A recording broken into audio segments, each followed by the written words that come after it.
So முக்கியமான ஒரு புஸ்தகத்தில் நம்ம இருக்கிறோம். ಮುಖ್ಯವಾಗಿರ್ತಕ್ಕಂಥ ಒಂದು ಪುಸ್ತಕದಲ್ಲಿ ನಾವಿದ್ದೇವೆ. நான் சொன்னது போல் லாஸ்ட் டைமே ரோமர் வந்து நிறைய பேர் வாழ்க்கையை மாற்றிருக்கிற ஒரு புஸ்தகம். ನಾನು ಕಳೆದ ಬಾರಿ ಹೇಳಿದಂಥ ರೀತಿಯಲ್ಲಿ ರೋಮಪುರ ಒಂದು ಪುಸ್ತಕದ ನೋಡುವುದಾದ್ರೆ ಅನೇಕರ ಜೀವಿತವನ್ನು ಬದಲಾಯಿಸಿದಂಥ ಒಂದು ಪುಸ್ತಕ. பட் ஆனால் கொஞ்சம் இது புரிஞ்சுக்கிறதுக்கு நீங்கள் கொஞ்சம் கவனமாக கேட்கணும். சில கஷ்டமான அது வந்து அப்போஸ்தலன் பவுல் வந்து ரொம்ப ஹை லெவலாக எழுதியிருக்காரு. ஸோ அதை வந்து புரிஞ்சுக்கிறது கொஞ்சம் கஷ்டம். ಇದನ್ನು ಅರ್ಥ ಮಾಡಿಕೊಳ್ಳೋದಕ್ಕೆ ಸ್ವಲ್ಪ ಗಮನದಲ್ಲಿಟ್ಟು ಕೊಂಡು ಕೇಳಬೇಕು. ಯಾಕೆಂತಂದ್ರೆ ಅಪೊಸ್ತಲನಾದ ಪೌಲನು ಬಹಳ ಒಂದು ಹೆಚ್ಚಿನ ಸಿದ್ಧಾಂತವನ್ನು ಬಳಸಿ ಬರೆದಿರ್ತಕ್ಕಂಥ ಒಂದು ವಿಷಯವಾಗಿರ್ತದೆ. நான் வந்து ஸ்டார்டிங் கிறிஸ்டியனாக இருக்கும்போது பைபிள் முழுசாக படிக்கணும்னு ஆசை இருக்கும்போது ರೋಮರ್ ಪುಸ್ತಕத்தை ಸ್ಕಿಪ್ பண்ணிடுவேன். ನನ್ನ ಒಂದು ಪ್ರಾರಂಭಿಕವಾಗಿರ್ತಕ್ಕಂಥ ಒಂದು ಕ್ರಿಸ್ತಿಯ ಜೀವಿತದಲ್ಲಿ ಸತ್ಯವೇದವನ್ನು ಸಂಪೂರ್ಣವಾಗಿ ಓದಬೇಕು ಎಂಬುದಾಗಿ ಅಂದ್ಕೊಳ್ಳುವಾಗ ರೋಮಪುರ ಪುಸ್ತಕವನ್ನು ನಾನು ಬಿಟ್ಟು ಬಿಡ್ತಾ ಇದ್ದೆ. அதில் எவ்வளோ சத்தியம் இருக்குன்னு இப்போதான் தெரியுது. ಅದರಲ್ಲಿ ಎಷ್ಟು ಸತ್ಯ ವಿಷಯಗಳಿದೆ ಎಂಬುದಾಗಿ ಈಗ ಗೊತ್ತಾಗ್ತಾ ಇದೆ. ஸோ ஏன்னா அதை சிம்பிளாக சொல்கிறதுக்கு யாரும் இருக்குல்ல. ஸோ அதனால் இப்போ வந்து இன்டர்நெட்லாம் வந்ததுனால நம்மளுக்கு நிறையா காரியங்கள் இருக்குது. பட் ஆனாலும் இதை சிம்பிளாக புரிஞ்சுக்கும் போது ஏன் வந்து இது இவ்வளோ முக்கியம், ஏன் இவ்வளோ நிறைய பேர் லைஃப் இது மாற்றிச்சு அப்படின்னு நம்ம தெரிஞ்சுக்குவோம். ಸಾಮಾನ್ಯವಾಗಿ ಹೇಳುವಂಥ ರೀತಿಯಲ್ಲಿ ಆಗಿರೋ ದಿವಸಗಳಲ್ಲಿ ಯಾವುದೇ ವಿಷಯಗಳಿರಲಿಲ್ಲ. ಈಗ ಇಂಟರ್ನೆಟ್ ಮೂಲಕವಾಗಿ ಅನೇಕ ವಿಷಯಗಳು ಸಿಗ್ತಾ ಇದೆ. ಯಾಕೆ ಇದು ಅನೇಕರ ಜೀವಿತವನ್ನು ಬದಲಾಯಿಸಿರ್ತಕ್ಕಂಥ ಒಂದು ಪುಸ್ತಕವಾಗಿದೆ ಎಂಬುದಾಗಿ. ஸோ லாஸ்ட் டைம் என்ன பார்த்தோம் சொல்லுங்க. ಕೊನೆಯ ಬಾರಿ ಏನನ್ನ ನೋಡಿದ್ವಿ ಎಂಬುದಾಗಿ ಹೇಳ್ರಿ. 4 விதமான ஒரு ஜனங்களை பார்த்தோம்ல. 4 ವಿಧವಾಗಿರ್ತಕ್ಕಂಥ ಒಂದು ಜನಗಳ ಗುಂಪನ್ನು ನಾವು ನೋಡಲ್ಪಟ್ಟಿದ್ದೇವೆ. முதல் குரூப் வந்து என்ன பண்ணுவாங்க, டோட்டலாக கடவுளே இல்லை, ஆண்டவரே இல்லை, நான் இஷ்டம் வந்த மாதிரி நான் செய்வேன் அப்படின்னு ஆண்டவரை வந்து விரோதமாய் ஆண்டரை ரிஜெக்ட் பண்ணிட்டு விரோதமாக செய்வாங்க. அவங்களுக்கு ஆண்டருடைய நியாய தீர்ப்பு இருக்கு ஆண்டர் சொல்றாரு. ಅಲ್ಲಿ ದೇವರಿಗೆ ವಿರುದ್ಧವಾಗಿ ದೇವರಿಲ್ಲ ಎಂಬುದಾಗಿ ಹೇಳ್ತಕ್ಕಂಥ ಆ ಒಂದು ಗುಂಪಿನವರಿಗೆ ದೇವರ ಒಂದು ನ್ಯಾಯ ತೀರ್ಪು ಯಾವ ರೀತಿಯಾಗಿ ಎಂಬುದಾಗಿ ನಾವು ನೋಡಲ್ಪಟ್ಟಿದ್ದೇವೆ. ரெண்டாவது ஒரு குரூப் இருந்துச்சு. அவங்க யாருன்னா, ஹேய் எங்களுக்கு எல்லாம் 2வது அதிகாரத்தில் அவங்க என்ன சொல்லுவாங்க, மற்றவங்கள நியாயம் தீர்ப்பாங்க. அவங்க பண்ண மாட்டாங்க, மற்றவங்கள நியாயம் தீர்ப்பாங்க. அவங்களுக்கு ஒரு சட்டம், மற்றவங்களுக்கு ஒரு சட்டம்.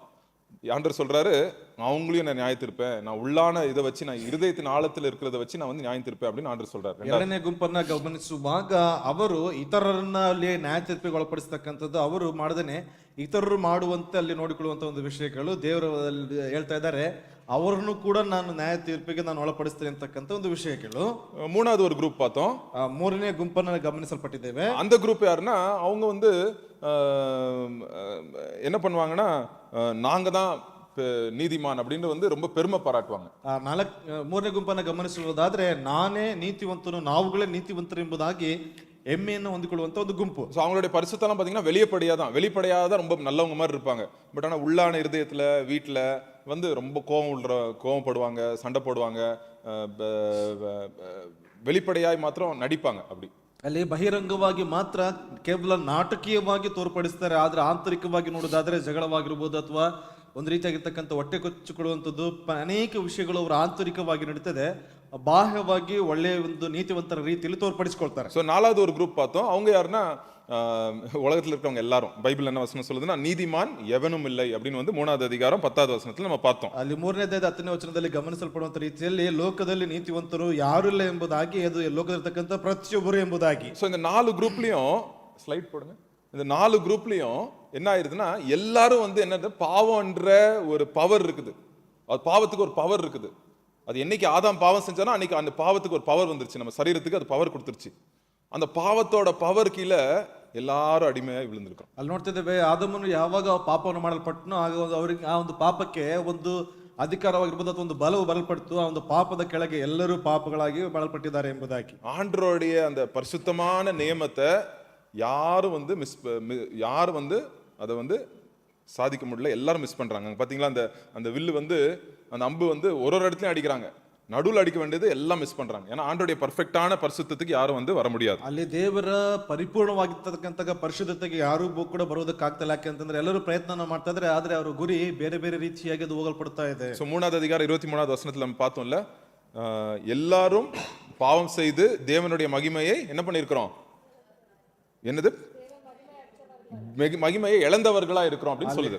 3ನೇ 23ನೇ ವಚನದಲ್ಲಿ ಗಮನಿಸುವುದಾದ್ರೆ ಎಲ್ಲರೂ ಪಾಪ ಮಾಡಿ ದೇವರ ಮಹಿಮೆಯನ್ನ ಹೊಂದದೇ ಹೋಗಿದ್ದಾರೆ ಎಂಬುದಾಗಿ ನಾವು ಗಮನಿಸ್ತೇವೆ. அது பெரிய மனுஷனா இருக்கலாம், பெரிய பணக்கார வீட்டுல பிறந்திருக்கலாம், ஏழை வீட்டுல பிறந்திருக்கலாம், படிச்சவனா இருக்கலாம், படிக்காதவனா இருக்கலாம், காட்டு வாசியா இருக்கலாம், சிட்டி வாசியா இருக்கலாம், எல்லாரும் தேவ மகிமையை இழந்திருக்கிறோம். ಅಲ್ಲಿ ನೋಡಬಹುದು ದೊಡ್ಡ ವ್ಯಕ್ತಿ ಆಗಿರ್ಬೋದು ಅಥವಾ ಶ್ರೀಮಂತನಾಗಿರ್ಬೋದು, ಬಡವನಾಗಿರ್ಬೋದು, ಅಥವಾ ಅಲ್ಲಿ ನೋಡ್ತಾ ಇದ್ದೇವೆ ವಿದ್ಯಾವಂತನಾಗಿರ್ಬೋದು, ಅವಿದ್ಯಾವಂತನಾಗಿರ್ಬೋದು, ಅಥವಾ ಆದಿವಾಸಿ ಆಗಿರ್ಬೋದು, ಅಥವಾ ಒಂದು ಪಟ್ಟಣಗಳಲ್ಲಿ ವಾಸ ಮಾಡುವಂತವನಾಗಿರ್ಬೋದು, ಎಲ್ಲರೂ ಒಟ್ಟಾರೆ ದೇವರ ಮಹಿಮೆಯನ್ನು ಹೊಂದದೆ ಹೋಗಲ್ಪಟ್ಟಿದ್ದಾರೆ ಎಂಬುದಾಗಿ.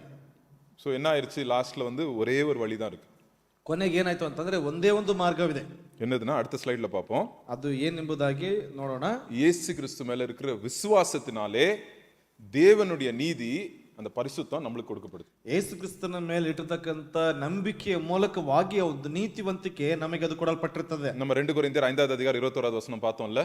2 ಕೊರಿಂಥ 5ನೇ 21ನೇ ವಚನವನ್ನು ನಾವು ನೋಡಲ್ಪಟ್ಟಿದ್ದೇವೆ. இது இந்த வசனத்தை நீங்க எல்லாரும் வந்து மனப்பாடம் மாத்திரம் இல்ல, உங்க ஃப்ரெண்ட்ஸுக்கு அவிசுவாசிங்களுக்கு நீங்க சொல்றதுக்கு ரெடியா இருக்கணும் இந்த வசனத்தை. ನೀವೆಲ್ಲರೂ ಇದನ್ನು ಬಾಯ್ಪಾಠ ಮಾಡುವಂತದ್ದು ಮಾತ್ರವಲ್ಲ, ನಿಮ್ಮ ಇತರ ಒಂದು ಅವಿಶ್ವಾಸ ಆಗಿರ್ತಕ್ಕಂಥ ಸ್ನೇಹಿತರಿಗೂ ಕೂಡ ಈ ಒಂದು ವಚನವನ್ನು ಹೇಳುವಂತದನ್ನ ನೀವು ಬಾಯ್ಪಾಠ ಮಾಡ್ಕೊಳ್ಬೇಕಾಗ್ತದೆ. அங்க இங்கிலீஷ்ல போட்டிருக்கு பாருங்க. ಅಲ್ಲಿ ಆಂಗ್ಲ ಭಾಷೆಯಲ್ಲಿ ಬರೆಯಲ್ಪಟ್ಟಿದೆ ನೋಡ್ರಿ.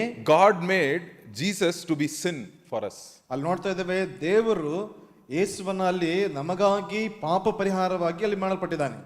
பாவமே அறியாத இயேசு கிறிஸ்துவ பாவமாக்கிட்டார் ஆண்டவர். ಅಲ್ಲಿ ಪಾಪವು ಅರಿದಿರ್ತಕ್ಕಂಥ ಯೇಸು ಕ್ರಿಸ್ತನನ್ನ ಪಾಪಿಯಾಗಿ ಮಾಡಲ್ಪಟ್ಟಿದ್ದಾನೆ. ஸோ என் பாவத்தை, நான் பண்ண எல்லா சாபத்தை, என் குடும்பத்து மேல இருக்கிறது, என் தலை மேல இருக்கிற எல்லா சாபமும் பாவமும் யார் மேல போய் விழுது? இயேசு கிறிஸ்து மேல விழுது. ನನ್ನ ಮೇಲಿರ್ತಕ್ಕಂಥ ಶಾಪ ಆಗಿರ್ಬೋದು ಅಥವಾ ಪಾಪ ಆಗಿರ್ಬೋದು, ನನ್ನ ಕುಟುಂಬದ ಮೇಲಿರ್ತಕ್ಕಂಥ ಪಾಪ ಶಾಪ ಎಲ್ಲವೂ ಯೇಸು ಕ್ರಿಸ್ತನ ಮೇಲೆ ಹೋಗಿ ಅದು ಬೀಳ್ತಾ ಇದೆ. ரிவர்ஸா நம்மளுக்கு என்ன கிடைக்குது? ಅಲ್ಲಿ ಪುನರಾವರ್ತನೆಯಾಗಿ ನಮಗೇನ್ ಸಿಗ್ತಾ ಇದೆ? என்ன கிடைக்குது? இயேசு கிறிஸ்துவோட பரிசுத்தமான வாழ்க்கை. ಯೇಸು ಕ್ರಿಸ್ತನ ಒಂದು ಪರಿಶುದ್ಧವಾದಂತ ಒಂದು ಜೀವಿತ.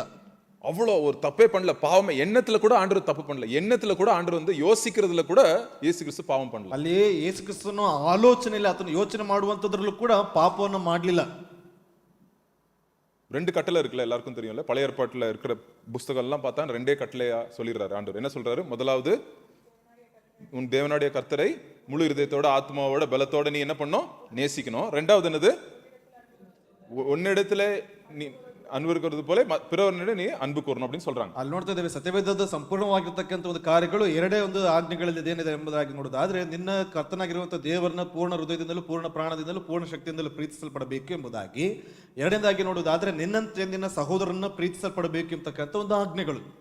உலகத்துல யாராவது இந்த 2 கட்டளையை ஃபுல்லா கீழ்ப்படிச்சிருக்காங்களா? ಲೋಕದಲ್ಲಿರ್ತಕ್ಕಂಥ ಯಾರಾದ್ರೂ ಈ 2 ಆಜ್ಞೆಗಳನ್ನ ಕೈಗೊಂಡು முடிஞ்சிருக்குதா? யாராவது பண்ணிருக்கீங்களா? கொஞ்சம் கை தூக்குறீங்களா? ಯಾರಾದ್ರೂ ಕೈಗೊಂಡು ನಡೆದಿದ್ದಾರೆ? ஆகவே ஆகாது. ಖಂಡಿತವಾಗಿ ಆಗೋದು. நம்ம ஆண்டவரை முழு மனசோட நம்ம நேசிக்கலங்க.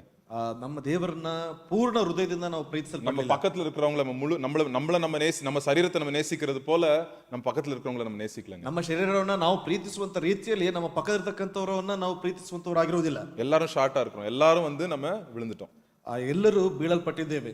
பட் ஆனா ಆದ್ರೆ இயேசு கிறிஸ்து மாத்திரம் அந்த 2 கட்டளை பரிபூர்ணமா கீழ்ப்படிஞ்சார். ಯೇಸು ಕ್ರಿಸ್ತನು ಮಾತ್ರವೇ ಆ 2 ಆಜ್ಞೆಗಳನ್ನ ಪರಿಪೂರ್ಣವಾಗಿ ಆತನು ನಿಭಾಯಿಸಲ್ಪಟ್ಟಿದ್ದಾನೆ. ஆனா எப்போ இயேசப்பா சிலுவைக்கு போறாரோ அந்த இது கூட அவர் கொடுத்துறாரு நம்மளுக்கு. அவருடைய நீதியை சிலுவையில இயேசுப்பா மேல விசுவாசம் இருக்கிறவங்களுக்கு, யாரெல்லாம் இயேசுப்பா மேல விசுவாசம் வைக்கிறாங்களோ அவங்களுக்கு அந்த பரிசுத்தத்தை ஆண்டவர் கொடுத்துறாரு. ಅಲ್ಲಿ ನೋಡ್ತಾ ಇದ್ದೇವೆ, ಶಿಲುಬೆ ಮೇಲೆ ಹೋಗೋದ್ರ ಮೂಲಕವಾಗಿ ಯಾರೆಲ್ಲ ಯೇಸು ಕ್ರಿಸ್ತನ ಮೇಲೆ ನಂಬಿಕೆ ನೀಡ್ತಾ ಇದ್ದಾರೋ ಅವರಿಗೆ ಆತನ ಪರಿಶುದ್ಧತೆಯನ್ನು ಕೊಡ್ತಾ ಇದ್ದಾರೆ. அவர் நம்ம அழுக்கு துணியை எடுத்து போட்டுக்கிட்டு அவர்கிட்ட இருக்கிற பர்ஃபெக்டான துணியை எடுத்து நம்மளுக்கு போட்டு விடுறாரு. ಅಲ್ಲಿ ನೋಡ್ತಾ ಇದ್ದೇವೆ, ನಮ್ಮ ಕೊಳುಕಾದಂತ ವಸ್ತ್ರವನ್ನ ಅವರು ಧರಿಸಿಕೊಂಡು ಅವರು ಶುದ್ಧವಾಗಿರ್ತಕ್ಕಂಥ ವಸ್ತ್ರವನ್ನ ನಮಗೆ ನಿಲುವಂಗಿಯನ್ನು ಉಡಿಸ್ತಾ ಇದ್ದಾರೆ. இதுதான் சுவிசேஷம். ಇದೇ ಸುವಾರ್ತೆ. குட் நியூஸா இல்லையா? இது ಶುಭವಾರ್ತೆ. பெரிய குட் நியூஸ். இதான் ஆண்டவர் வந்து நம்மள இன்னைக்கு பார்க்கும்போது நம் பாவத்தை நம்மளுக்கு மீது எண்ண மாட்டார் ஆண்டவர் இன்னைக்கு. ಅಲ್ಲಿ ನೋಡ್ತಾ ಇದ್ದೇವೆ, ದೇವರು ನಮ್ಮ ಪಾಪಗಳನ್ನ ಲೆಕ್ಕಾಚಾರ ಮಾಡುವುದಿಲ್ಲ ಎಂಬುದಾಗಿ. 4வது அதிகாரம் 7வது 8வது வசனம் படிங்க பாருங்க. 7, 8ನೇ உலகத்திலேயே ஆசீர்வாதம்னா என்ன? நீங்க நிறைய பேர் ஆசீர்வாதம் சொல்றாங்கல்ல, என்ன ஆசீர்வாதம் அங்க இருக்கு பாருங்க. ಆ ಲೋಕದಲ್ಲಿರ್ತಕ್ಕಂಥವ್ರು ಆಶೀರ್ವಾದ ಎಂಬುದಾಗಿ ಹೇಳ್ತಾರಲ್ಲ, ಅದರ ಒಂದು ಕಾರ್ಯ ಏನಂತೆಂಬುದಾಗಿ ಅಲ್ಲಿ ಗಮನಿಸ್ರಿ.